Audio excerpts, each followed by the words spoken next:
There are a huge number of female scholars in political economy that do fantastic work, but are really not seen as much as they should in the academic community. Political economy, especially comparative political economy as a field, has moved in a direction that excludes a lot of areas where women actually matter and work.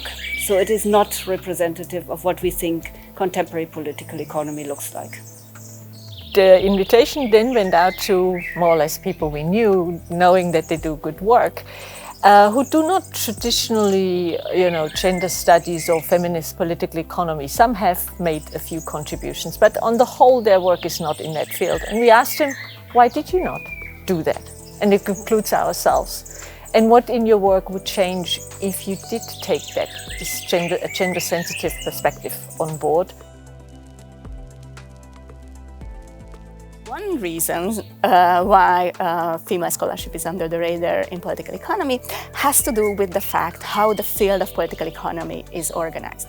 And political economy, as a discipline within social sciences, is a very particular organizational feature, namely that political economic departments are basically non-existent. Female scholarship in political economy is under the radar much more so than in other fields of political science, although this conference proves it's improving. And I think for several reasons. So first, it's a topic that is considered to be male. And we know from research on politicians that female politicians are more likely to enter topics that are considered female. This is for several reasons. A, it might be closer to them. So therefore, they simply choose to select themselves into other fields, and this would be, for instance, research on the welfare state rather on research on economics, finance, taxation, etc. But then, of course, there are other factors, such as the fact that this is incongruent with their roles as they are seen. So it might very well be that women choose, even though they're interested in political economy, strategically choose to not deal with this topic because they know that they will be seen as not following the role they're supposed to have in society.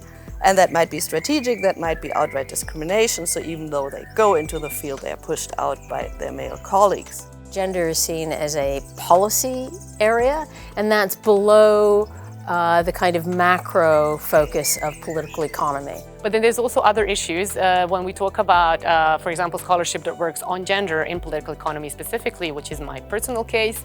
We also don't get heard because there's very little engagement with gender theory and feminist theory in political economy. There's also like a perception of that this is not really serious academia, or that there's this undervaluation of feminist and gender scholarship, and that thus is not of interest to mainstream political economy. There are also, I think, internal opponents, that is the divisions within gender studies and feminist political economies at large, because we have a huge variation of scholarship within feminist scholarship that ranges from more positivist to more critical thinking, and not having a unified front can kind of undermine female arguments and female scholarship at large.